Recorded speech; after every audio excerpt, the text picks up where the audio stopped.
Hi everyone, welcome. I'm about to do some maintenance on a couple of my worm bins, and like we do sometimes, I'm over here at my computer to check out my tracking spreadsheet to make sure I'm on top of my game plan here. And what I've got going on here is all of these active bins that you see over here listed are all running different populations of worms. They're all, not all of them, but some of them, most of them are launched on all different days. Two of them that you see here launched on the same day. It was when I emptied my outdoor worm bag, and part of that was just the really fine screened materials. That was pretty much the castings themselves, any sort of minute uncomposted materials, as well as what was assumed to be a bunch of cocoons were dropped into the one tub, and the other tub that only lasted 5 days. Then it was sifted for worms, ended up becoming my little outdoor small green tray of worms from my outdoor worm bag that are destined someday to make their way indoors, and today's that day, I believe. After 53 days, I think that it's time to bring these little guys in and upgrade them from what I classify as a small container, the small green tray, to one of my available bins down here that recently got emptied out and cleaned out, is ready for its new mission. So I'm going to choose one of these so-called large capacity, large size containers to replace the small green tray. And I've already even made some notes over here in advance of what we're going to do today, just to indicate that this was outside and in the small green tray, because starting today it will be indoors and it'll be in a larger container. So after a week, we'll see how those fruits, that assortment of fruits that I gave them last time, is coming along.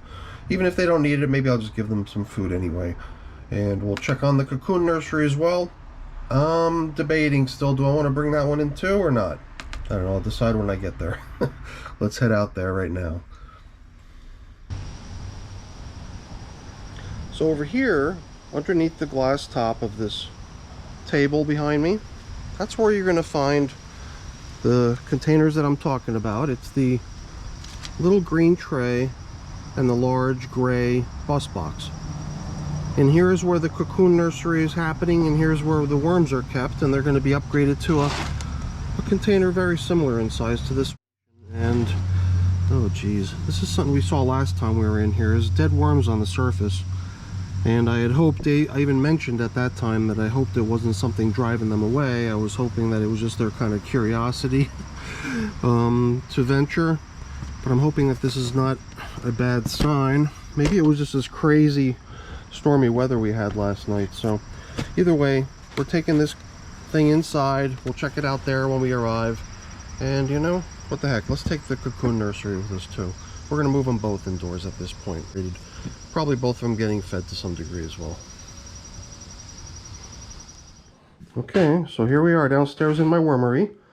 And as you can see, I've already got some of the bedding set up that we're going to use to give these guys a little bit more living room inside of a bin that's almost this size, a little bit smaller than this, but pretty similar. So let's go grab a glove, get set up for this, and we'll get right to work. We're going to begin here in the cocoon nursery bin. As I explained earlier, it was just all the fine casting material that passed through my screen that I have. So it's not just castings, it's a bunch of other little stuff that could have probably still used a little time to break down, but all very small, minute particle matter. And there's a little pill bug. Yay. So the idea here was to give time for the cocoons that were thought to be in the material, give them time to all hatch, produce the baby worms that they were going to produce, and then after the worms all get removed, we would start treating this as really a finished batch of castings that could be harvested and used in the garden. But until then, it's been treated as a cocoon nursery. And here we've got a worm just kind of relaxing here on the top surface. I see 3 pill bugs, but I'm sure there's more. There's a 4th one, a little tiny one. So that's cool. Something that I don't mind seeing in my bins. This here, though, is kind of what I was cautioning against, which was bringing in some sort of These look like, to me, like some sort of the maggot of some sort of a little tiny fly or something. Maggots, I guess, usually do like to seek out the top surface of the material so that the larvae could pupate into the insect. So maybe before I disturb things too much, it might be worth taking a quick look around, see if I can spot any more of these, and I'll remove them. Other things just have this kind of weird look to them. Doesn't look like just a chunk of leaf or something. It just seems like it's got little textures, little features on it. Makes me think that it might not be just some sort of a piece of decomposing matter. Lots of little pill bugs. Once you disturb them, they turn into that little tiny ball. Other things are just so small, I can't even tell what they are, whether they're even vegetable or animal. I don't know, I'm just going to remove it and keep it with the other stuff that I'm kind of taking out. But otherwise, you know, I don't think it's a problem. The pill bugs I like. I like the idea of having them sort of being reintroduced into my wormery. There's something I used to have for the longest time, but most recently don't have. So it'll be kind of cool to get pill bugs going in my bins again. Just this, something about it. It's got this real glossy, kind of shiny appearance to it, somehow enabling me to spot it every time, almost every time that I drop it. So whatever, we'll treat the top inspection as done. The only other reason I really had for coming in here was to see how our initial attempt after 1 week of baiting the worms out of the material is coming along. So we placed some traps right below the surface in here. So I've been really curious to see how these have fared over the past 7 days since we set them up. We did attempt to sort of cover things up so that the worms could make their way in, but that the material wouldn't get inundated with castings that we were going to cover up with. We piled on top at the end. Otherwise, I'm trying to see if I can remember anything else. Some of the stuff on here looks like coffee. The yummy stuff would have been placed down into these little tubs. And then this cardboard, I believe, was just sprinkled over the top of it. And this would be the leftovers of a grape. A couple of them here. But there was other things in here too, other than grapes. I think with the grapes, we all kind of expected that they would take time. But the other stuff that was in here, I don't know, I don't see any sign of it. It's almost like they just swept in for a day, had a big party, pigged out on what they like, and then maybe moved out, because I hardly saw a worm or two in here. But I certainly see the damage they've inflicted on the food that was placed in here for them. Oh, okay, this must be part of the coffee filter. This must be a piece of, yeah, the tube. The toilet paper tube that we unrolled to cover up with. Otherwise, yeah. The covering that was basically a coffee filter didn't really survive. See, now here, maybe there's just a little bit more food that was placed in here, so there's still a couple worms in here trying to polish it off, but not many. I only saw 1 or 2. There's a little baby worm. Thought I saw a somewhat larger one over here before, but not much bigger. Lively little guy right there. The whole idea here was to try to bait worms out of the material and then collect them up for, you know, being relocated. Then we don't have a whole lot going on here. As I find when I try to push it over to the edge. And I think it's 5 that I've seen so far. 5, 6 tops. Not a whole lot. And the grapes there too are lasting, but everything else that was put in here is almost gone. This might be strawberry. It's hard to say. But I wonder where the wormies are. That's driving me nuts. There's another worm over here. Maybe it'll just take a little bit more time for them to congregate over here. I wondered if it would be necessary to add more food. Maybe that wouldn't be a bad idea as long as it's all opened up. I will bring down some food for these little guys too, kind of replenish what was in these little feeding trays. And then we'll cover up again. And, you know, maybe I could just sort of make a presumptive guess on how much food we want to give the other tray, assuming that they might have done away with their portion a little bit more than these guys did. So let me go upstairs really quick. I'm going to bring down some food that we could use. I've got some used coffee as well that I want to get rid of. So we'll rebuild this before we pack it up and cover it away. All right. So from the freezer, and some of the stuff that's not from the freezer, there's coffee, for example, is the stuff that I selected for today's feeding. It's mostly fruits, as you can see. Strawberry, cantaloupe. Got some banana peel as well. And we've also got that filter there. One more coffee filter to help us sort of rebuild the covering over the feeding area, baiting area. So, I mean, some people, you know, worry about putting frozen stuff onto worms, and I could see now, I don't know, maybe I just have to let it sit for a while. Now I can see all kinds of worm activity down here. Maybe they were all just still. Now that they're all kind of exposed, they're beginning to move around. And, you know, here too, what the heck is that? That's also some sort of a larva that is not, who knows what it is. I don't want it in here. It was moving around, it curled up, but it doesn't belong, so I'm removing it.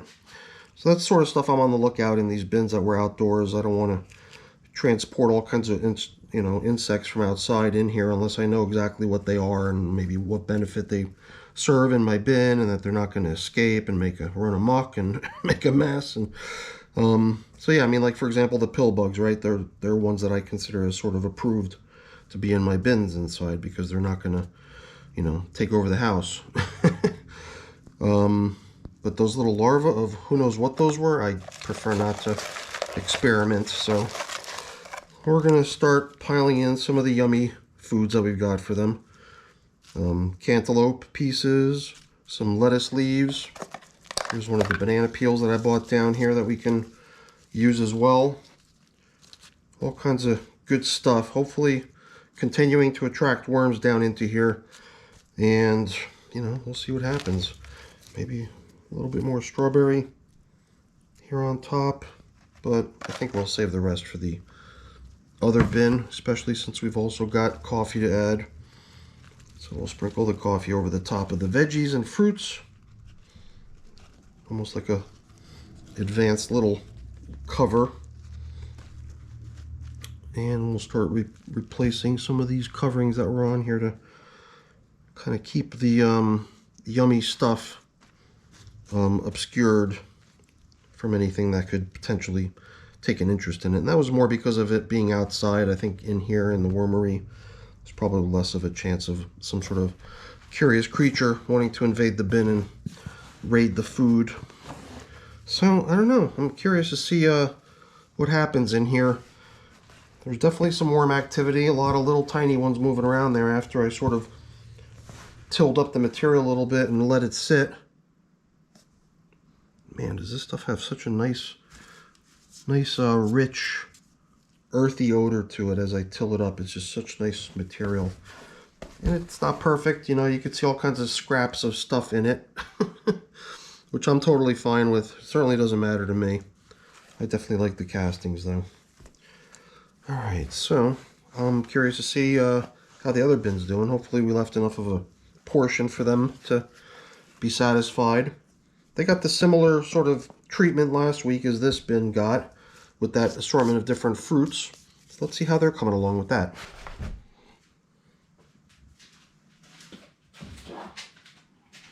Okay, so for these little guys, we've got this tray right here. It's the tray that I've got labeled as tray number 3. And I guess one dilemma I'm stuck with here is the creation of my label.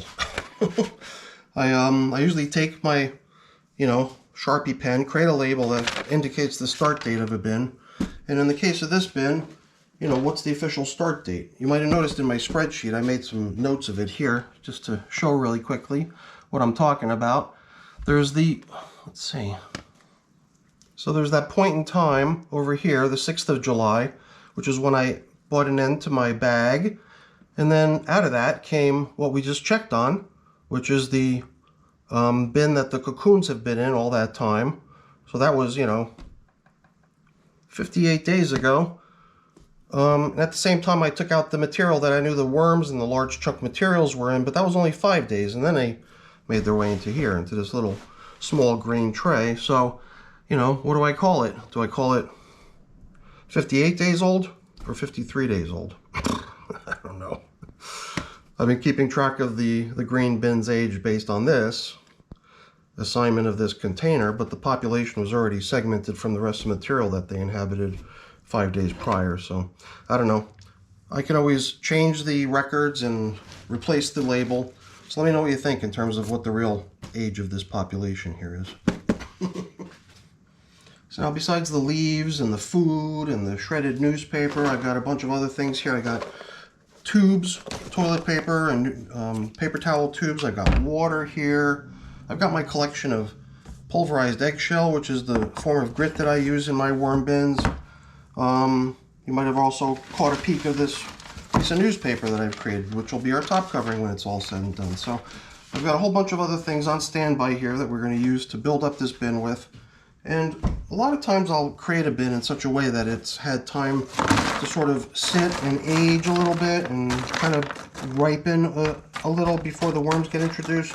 But you know, since this worm population is coming over with its own, you know, kind of lived in space and material, I'm thinking that we'll just be fine placing what's in here right into here, and they'll move into the kind of this fresh, quote-unquote, sterile space as it starts to become interesting for them to do so.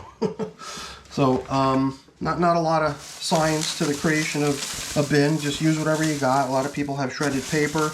I've got some. We'll put some of that in next. This is just leaves from my last autumn leaf collection. I think between these two ingredients, it's kind of cool how it creates these little voids and spaces, little gaps everywhere, but then the leaves also sort of partially fill that in, at least for a little while, till it starts breaking down. And then, you know, to me that just seems like a nice kind of material to give the worms. And you know, I could sit here spraying all day, but the amount of water needed to hydrate a lot of this dry stuff we're putting in probably equates to what's in this bottle. And at the end, I'm going to cover up with plastic, so whatever moisture gets added to this container will just eventually start circulating around and get evenly distributed.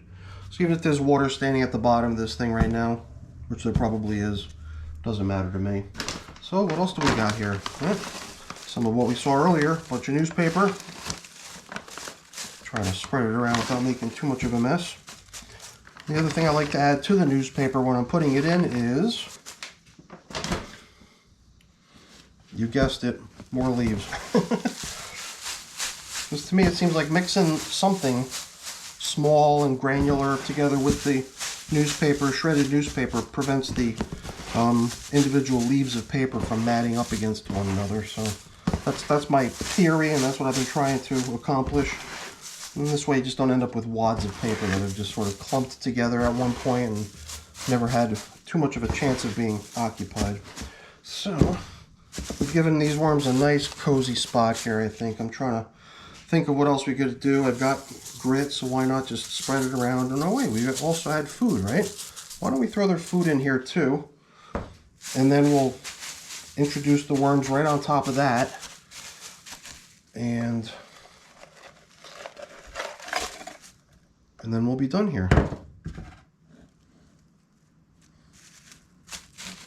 Okay. Somehow I feel like this population has a greater need for this food because there's more of them, or at least it seems that way, compared to what I saw in that nursery bin, but I could be completely mistaken. Perceptions are often tricky. So this is where our worms are going to be introduced into, the worms that are over here in this green container. So let's start unpacking to see what we ended up with here. A little bit damp. I'm wondering if a small little plastic covering like this might be a good start, and then allow some of it to remain dry, let only some of it start benefiting from the recirculating moisture, and then till it all together at some point in the future. Alright, so this piece of newspaper might be layer number 1, and we can use the second cleaner one that we've got as layer number 2. Heck, I've even got layer number 3. Or no, actually this belongs back in the cocoon nursery bin. That's where that came from. Alright, so down to emptying this into here. Why don't I just resituate things here to get the target into view, and then I can just, I don't know, not much fanfare. My idea was just to turn it over and drop it in, so let's do it that way. Hopefully it doesn't end up being something I regret doing. Here we go, 1, 2, 3. Ooh, okay. I could have predicted that, maybe. A little snowfall of leaves. Alright, never a dull moment down here in my wormery. Let's see if we can get all this stuff off of here. And oh, it looks like we've got a little bit of material stuck to the inside of the little green tray. It's a little bit damp. It's got some worms in it, so we'll move them in with the rest of the family. I don't think there's any other worms in the tray, so I can scrape out the last of the castings and whatnot at the end. Check out what we got here. See, now here's another example of the sort of stuff I was trying to prevent bringing in. It's another little larvae of some sort of an insect. I really don't know what it is. It could be an insect that I really don't mind having at all, but it's just the unknown that I just prefer not to contend with it. So anytime I see what appears to be an insect larva, I'll just pretty much squash it and try to eliminate it and hope that you know, getting ahead of the problem, or helping to ward off a potential problem. So now the contents of this bin recently had leaves, grass added as bedding, and the food that we put down would have been down the middle. So I'm thinking this might be parts of it, chunks of cantaloupe, and what else do we have? This must have been like a piece of paper intending to cover that food. And there's certainly not a lot of leftovers. Here's some coffee that went along for the ride with that too. Or am I now digging out the feeding down below? Oh no. I think I just excavated our, you know what? We'll give this to them as like a little extra something to snack on while they're down there for the fresh foods. Maybe they'll take a shine to the paper and gobble that up too while they're at it, right? Alright, so not much left to do here. Oh, here's some grapes, leftovers from the previous feeding. So my only thought here was maybe one more little layer of leaves. Why not, right? I kind of like giving my bins that sort of natural appearance across the top. And I was kind of starting to enjoy the appearance of the grass blades here and there, but whatever, we'll cover them up and come up with something else a little bit more consistent. Leaves. Always got plenty of leaves on hand. Never-ending supply of leaves. Alright everyone, well, all I've got to do here is start figuring out how to cover up. I've got multiple layers of paper here, so old layer on top of the material. Stuff that they'll find familiar, hopefully. It's got a little dampness to it as well. And the recently made custom brand new top that I just made for it. And you know, I like the idea of promoting moisture recirculation, at least in new bins where I can't really account for what's going to happen with the moisture content. I'd rather keep it a little overly damp than allow it to suddenly flash out and dry too quickly. So at least in the beginning, I'll usually cover up pretty thoroughly till I can see that the moisture's recirculating well within the bin and isn't all getting lost to evaporation. So we'll use one of these sheets of plastic to cover up with here. So I'll take care of putting the label on, because right now I don't even know a date to put on it. Let me know. Do you think I should be counting 58 days, 53 days? What's the real age of this worm population? Once I hear back from everyone, I'll create the label and affix it. All right, everyone. That's it for today. Hopefully you enjoyed the video. If you did, please remember to leave me a thumbs up. That's always really appreciated. And if you haven't done so already, please also consider subscribing to the channel too. That's really appreciated as well. All right, everyone. Have a great day. Bye now.